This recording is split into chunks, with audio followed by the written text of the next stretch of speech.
네, 안녕하세요. 오늘 수업 이제 또 시작해 볼게요. 오늘은 해수의 순환하고 엘니뇨, 라니냐 내용을 좀 볼 건데, 그 전에 지난 시간에 했던 것들 간단히 다시 한번 복습해 보면서 시작하도록 하겠습니다. 지금 대기대순환 모형이고요. 보시면 지금 적도에서부터 시작되는 거야. 적도에서 이렇게 공기가 상승하면 적도 쪽은 기온이 높으니까 지표에 있던 공기가 팽창하고 위로 올라가죠. 그럼 얘가 올라갔던 게 위쪽으로 쭉 북극 쪽으로 추운 쪽으로 올라갈 거고요. 가다가 하강해요. 어디에서? 30도에서 북위 30도 부근에서 위도 남위도 마찬가지고요. 위도 30도에서 하강하는 이런 형태. 지금 보면 이게 이 부분은 생략해 놓은 거야. 이런 도너츠 같은 띠가 지구 전체를 두르고 있어요. 총 하나, 둘, 셋, 넷, 다섯, 6개의 띠가 두르고 있겠네요. 위쪽은 띠는 아니고 어떤 캡이겠지? 상승하고요. 돌아서 30도에서 하강해요. 그 다음 극쪽은 극에서 여기 보면 극에서 공기가 극에서는 차가우니까 공기가 하강해요. 하강하고 내려오다가 60도 부근에서 이렇게 올라가요. 자, 순환 모형을 보면 극순환부터 극에서 하강한 공기가 60도 부근에 상승하는 이런 순환을 갖고요. 페레순환은 요 사이에서 30도에서 하강했던 애가 60도에서 상승하게 되고요. 헤들리 순환은 적도에서 상승한 애가 돌아서 30도에서 하강하게 되는데, 항상 기억할 건 상승하게 되면 요 상승하는 곳은 구름이 많이 생기고, 여기도 하강하는 곳은 굉장히 맑아요. 그리고 상승하는 곳을 저압대라고 하고 하강하는 곳을 고압대라고 한다. 다음 바람은 지표, 이게 지금 위로 올라갔다가 내려오는 거니까 이 빨간색이 지표, 파란색은 상공이야. 지표의 공기의 흐름을 바람으로 보면 되는데 30도에서 0도 사이를 보면 위에서 아래로 내려오죠. 근데 이게 전향력 때문에, 지구의 자전 때문에 생기는 힘, 전향력 때문에 진행 방향이 오른쪽으로 휘어요. 내려오다가 오른쪽으로 이렇게 휘는 거야. 그러면 북동 쪽에서 오는 바람이니까 북동 무역풍. 다음 여기는 30도에서 60도는 위로 올라가죠. 올라가다 오른쪽으로 휘어요. 서쪽에서 오니까 편서풍. 우리나라가 편서풍대에 위치하고 있죠. 여기 우리나라. 다음 북극 쪽은 90도에서 극에서 60도로 내려오는데 내려오다가 또 오른쪽으로 휘어. 그럼 동쪽에서 오죠. 그 극동풍이라고 불러요. 지난 시간에 여기까지 했고요. 오늘은 대기 순환과 표층 해류. 그러니까 바다는 표층이 있고 심층이 있거든. 뭔 뜻인지 알겠죠? 얕은 물, 바다의 얕은, 그러니까 껍데기 좀 이상한데 얕은 쪽 물의 흐름이 어떠냐? 이건 바람의 흐름과 같다고 보시면 되는데요. 여기 위도 보세요. 여기가 적도고요. 여기가 30도, 여기가 60도예요. 0에서 30도 부근은 바람이 어떻게 분다 그랬어요? 0에서 30도는 북동무역풍이죠. 여기 있죠? 여기 북동무역풍 이렇게 불죠. 요 방향 이렇게 불고요. 이렇게. 그래서 요 사이는 여기는 바람이 이렇게 부는 거야. 그걸 따라서 해류도 이렇게 흘러요. 다음 30에서 60도는 편서풍 때죠. 그래서 여기에서 이렇게 돌아 들어가요. 그래서 해류의 흐름은 그냥 북반구의 큰 바다인 태평양을 보면 시계 방향으로 돈다. 이걸 북태평양, 캘리포니아 해류, 북적도 해류, 쿠로시오 해류 이렇게 부르는데, 중요한 건 그냥 우리는 시계 방향 돈다. 남반구는 반시계로 돈다. 인 건데, 이거는 우리가 크게 기억할 건 아니야. 이건 몰라도 돼. 중요한 건 이제 지금부터 볼 건데요. 이걸 정리는 좀 해놓을게요. 이걸 정리만 좀 해놓고 가면 학습지에 8쪽이네요. 8쪽의 윗부분 표에 정리만 좀 해놓을게요. 저위도 지방은 바람이 무역풍이 불죠.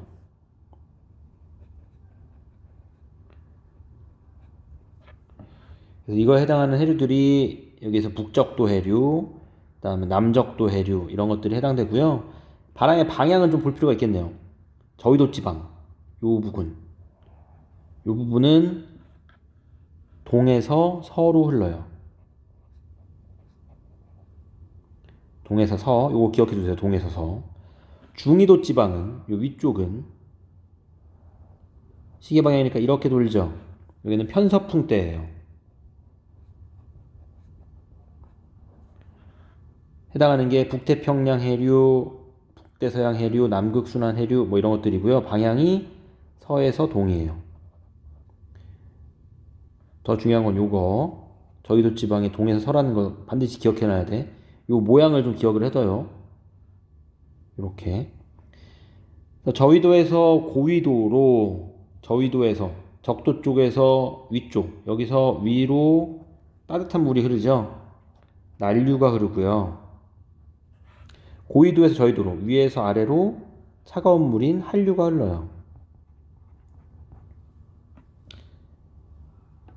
다음 대륙 가까이에서 해류는 북반구에서는 시계 방향으로, 남반구는 반시계 방향으로 흘러요.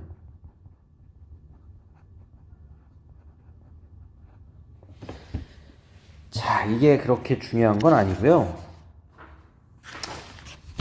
이제부터 엘니뇨를 좀 볼 건데요. 우리 프린트로만 봐도 돼요. 프린트로 볼게요. 좀 어려울 수 있어요. 설명 잘 들어요. 자, 여기가 어디냐면 저위도, 적도 부근이에요. 적도 부근. 적도 부근, 저위도 지방. 저위도 지방은 바람이, 아니 해류가 동에서 서로 간다 그랬죠 아까. 이게 무역풍대고 동에서 서로 흐른다고 그랬어요.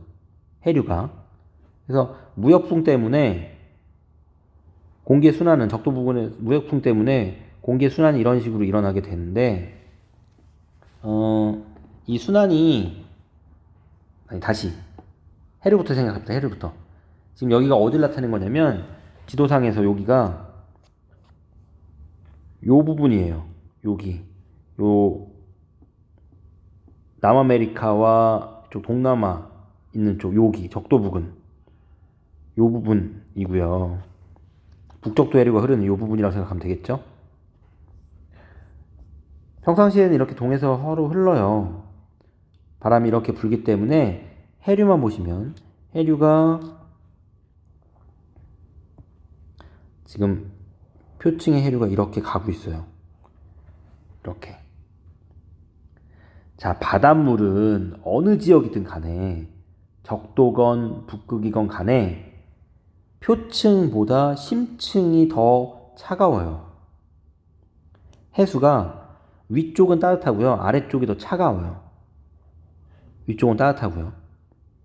자, 봐봐. 바닷물이 표층에 있는 해수가 이렇게 이동해.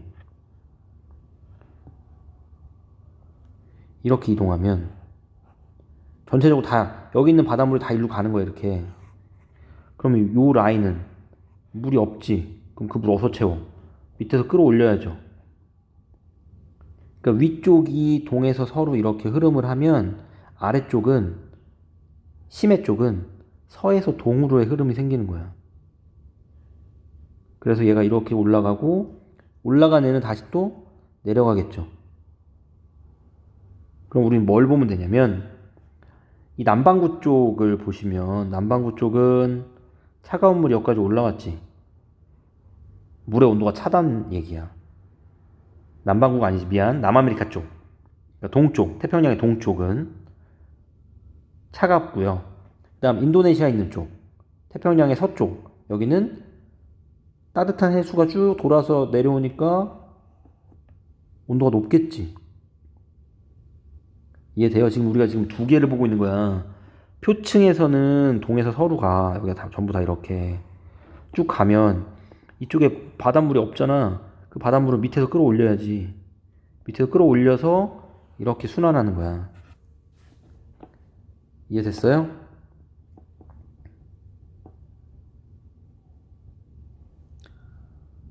자, 그래서 평상시에는 표층 수온이 서태평양 쪽이 더 높아요. 서태평양은 표층 수온이 높고요. 수온이 높으면 땅과 똑같아. 온도가 높으면 증발을 잘하죠. 이건 증발로 보는 게 낫겠다. 온도가 높으면 뭐 수증기 바다니까 수증기의 증발도 많고요. 공기도 온도가 높아서 상승을 해요. 여기는 상승기류가 발달해요. 상승하게 되면 구름 많이 생기죠. 저기압되고요. 그러면 비도 많이 오겠죠. 강수량이 많아요. 반면에 동태평양 쪽은 수온이 낮아요. 수온이 낮으면 하강기류가 발달할 거고요. 하강기류가 발달하면 고기압이죠. 고기압 때는 날씨가 맑고 건조한 게 특징이지 강수량은 적겠죠. 이게 평상시예요. 이해됐어요? 자, 우리가 기억해야 될 거 첫 번째, 적도 부근에서 엘니뇨 라니냐 다 적도 부근 갖고 얘기하는 거야. 적도 부근에서는 무역풍의 영향으로 표층 해수가 동에서 서로 흐른다. 이쪽이 아메리카 대륙 쪽이고요. 이쪽이 아시아 쪽이에요. 태평양이고요. 해수가 동에서 서로 이렇게 가요. 가면 오른쪽에서 왼쪽 동에서 서로 가니까 동쪽에 바닷물 부족하니까 바닷물 끌어올리죠. 끌어올리는 밑에 있는 물은 차가워요. 차가운 물이 끌어올려지고요. 그 다음 쭉 가서 표층에 있는 물이 따뜻한데 따뜻한 물이 쭉 내려가요. 표층에 있던 따뜻한 물이 내려가니까 인도네시아 쪽은 따뜻해. 이게 정상이야. 평상시에 이래요. 그런데 뭐 이게 지구 온난화든 뭐 어떤 거든 문제가 생기는 거야. 평상시와 다른 일들이 생겨요. 이게 수년에 한 번씩 일어나고 있는데요. 가장 시작되는 원인은 무역풍의 약화로 들어요. 북동무역풍, 동쪽에서 부는 바람. 동쪽에서 부는 바람이 약해지면서 무역풍이 약해지니까 해수도 원활하게 동에서 서로 이동을 못하는 거야.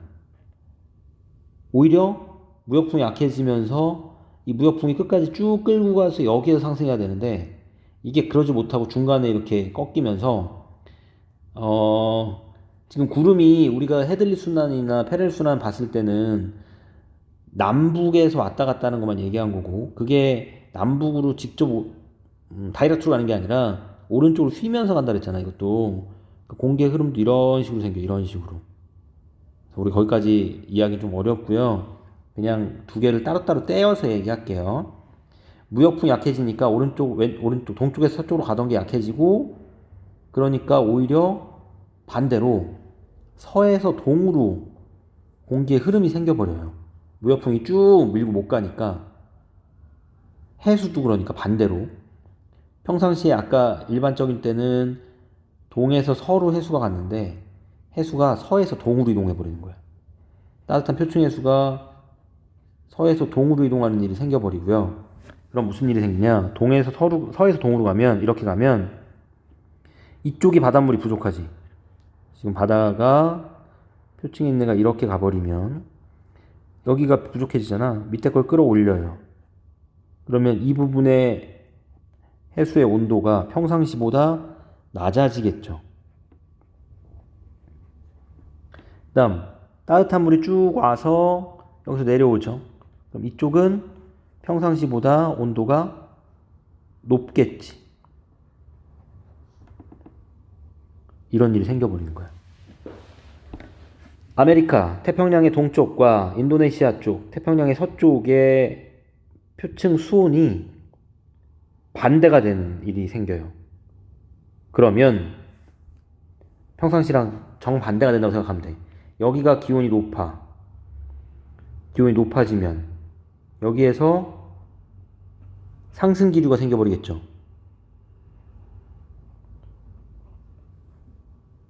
온도가 높으니까 여기서 다시 지금 이거는 원인이 된 거고 처음에 시작인 거고 여기에서 이제 상승하는 거야. 상승하게 되면 저기압대가 발달을 하고 구름이 많이 생기고 강수량이 증가해요. 평상시랑 다르게 이렇게 강수량이 증가하기 때문에 대비가 안 돼 있어서 쉽게 홍수가 발생하는 거예요. 그리고 서태평양 쪽은 평상시보다 기온이 낮아버리면 하강기류가 발달하고요. 하강기류는 고기압대죠. 강수량이 감소하죠. 그래서 가뭄이나 심할 때는 산불까지 발생을 해요. 이게 엘니뇨예요. 주로 12월 달에 생긴다고 해서 뭐 아기 예수를 뜻하는 이런 거에서 왔다고 하는데 뭐 그건 몰라도 되고요. 그냥 엘니뇨라는 건 이거다. 요거만 기억하면 돼. 엘니뇨는 무역풍 약화. 그래서 표층 해수가 반대로 간다.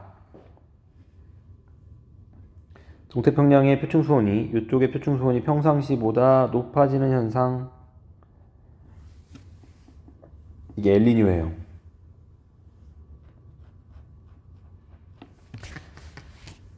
그 다음 하나 더 있어요. 라니냐. 얘는 엘니뇨의 반대라고 생각하면 되는데 무역풍이 평상시보다 더 세요. 평상시보다 무역풍이 강화되면 이 동에서 서로 원래 이동하는 거잖아. 이 표층 해수의 흐름이 훨씬 더 강화돼 버려. 훨씬 많이 가. 그럼 서태평양 쪽이 평상시보다 수온이 더 높아지고 이쪽은 평상시보다 더 낮아지는. 그러니까 원래 무역풍에 의해서 일어나던 해수의 흐름이 더 강화되는 거야. 이건 강화되니까 평상시보다 수온이 더 높고요. 그럼 상승기류가 더 발달할 거고 평상시보다 강수량이 더 증가할 거고요. 그러면 홍수가 발생할 가능성이 높아지죠. 동태평양 쪽은 표층 수온이 평상시보다 낮고 그럼 하강기류가 발달하고요.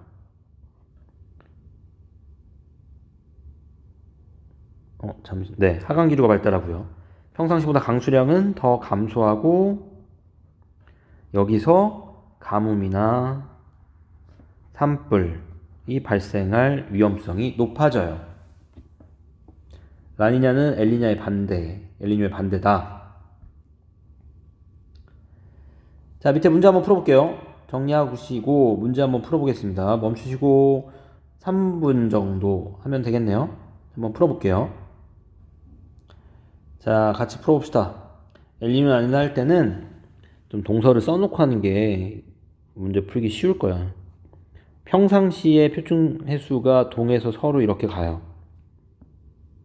그러면 이쪽이 온도가 높은 거고요. 여기가 온도가 낮은 거였어요. 평상시. 엘니뇨는 이게 약해지는 거지.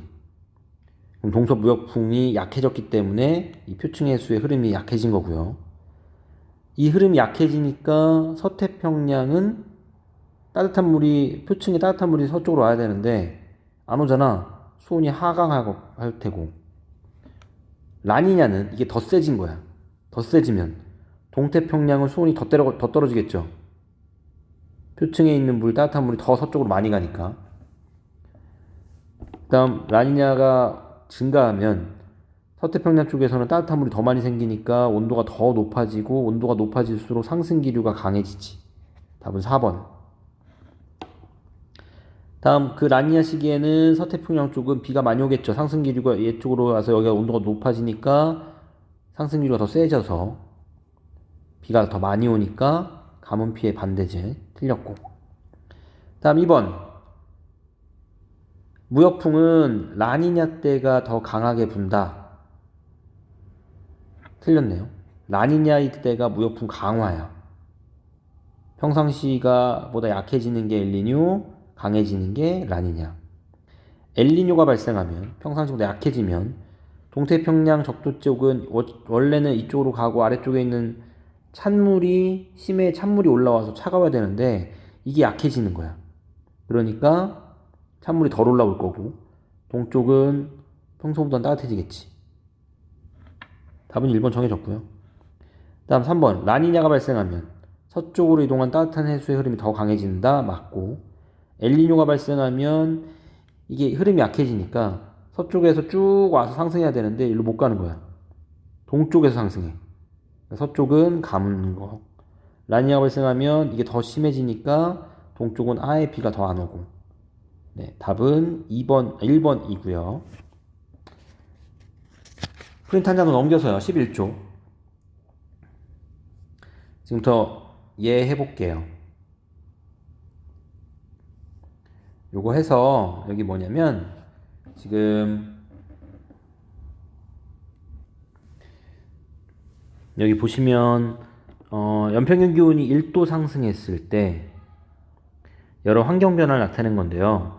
영구 동토층, 그러니까 북극이나 남극 쪽에 있는 계속 얼어있던 땅들이 녹으면서 건물과 도로가 손실되는 현상이 생기고요. 홍수, 폭풍우 피해, 다음 지구 생체 생물 중에 온도가 1도 올라가면 10%가 멸종한대요. 매년 온도가 올라감에 따라서 온도가 올라가면 바이러스가 더 세균이 더 잘 번식하니까 질병으로 30만 명이 더 상승할 수 있고 말라리아 걸릴 사람이 1억에서 2억 명 증가하고요. 수억 명이 물 부족에 직면하고 조이더 지역의 식량 생산량이 감소한대요. 이 기후변화가 지구 환경에 어떤 영향을 주는지를 한번 우리 정리를 해볼 건데요. 일단 우선 여기 기권, 수권, 직권, 생물권에 어떤 영향이 있는지를 한번 각자가 우리가 지금까지 배웠던 것들을 바탕으로 해서 또는 요 위에 있는 내용을 정리해서 여기다 한번 채워볼게요. 지금부터 멈추시고 옆에 친구랑 같이 이야기해가면서 요 표부터 정리할게요. 지금 멈추고 10분 동안 진행할게요. 해보세요.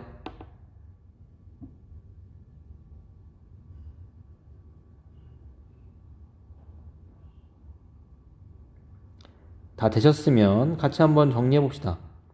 기권에서 일어나는 건 기권은 이제 공기에 의한, 그러니까 제일 간단한 거는 뭐 기온 상승이 있겠고요.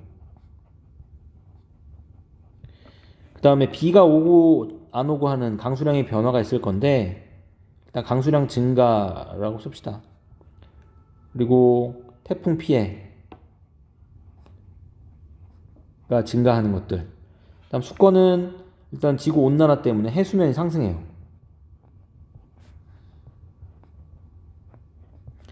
해수면 상승하고 빙하 면적이 감소하죠. 빙하 녹아버려요. 다음 직권은 땅에서는 해수면이 상승하니까 육지 면적이 감소하고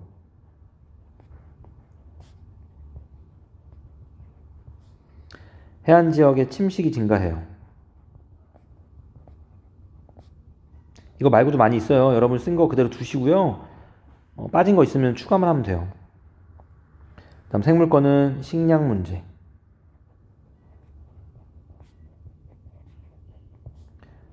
다음 기후 난민 증가.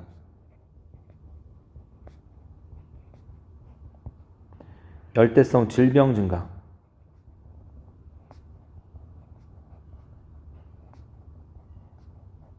이런 일들이 발생을 할 거예요. 자, 정리하시고 이제부터 뭐 하냐면 여기 있는 밑에 이러한 환경 변화로 2050년이 된다면 어떤 일이 생길지 여러분의 일상을 시나리오로 한번 작성해 보시고요. 그 피해를 최소화하려면 어떤 대책이 있을지 기록해 보시고 아래쪽 4번 문제까지 풀어서 사진 찍고 선생님한테 오픈 채팅으로 제출해 놓으세요. 그리고 다 되셨으면 평가 문제집. 이제 우리 3단원이 끝났거든? 소단원 3단원 지구 환경의 변화가 끝났으니까 지구 환경 변화에 해당하는 문제를 다 푸세요. 다음 시간에는 같이 풀이할 거니까요. 그 전까지 다 풀어 놓으세요. 그리고 다음 시간에 풀었는지 안 풀었는지 검사도 할 거예요. 아시겠죠? 네. 얼른 과제 수행하시고요. 오늘은 여기까지 할게요. 고생했어요.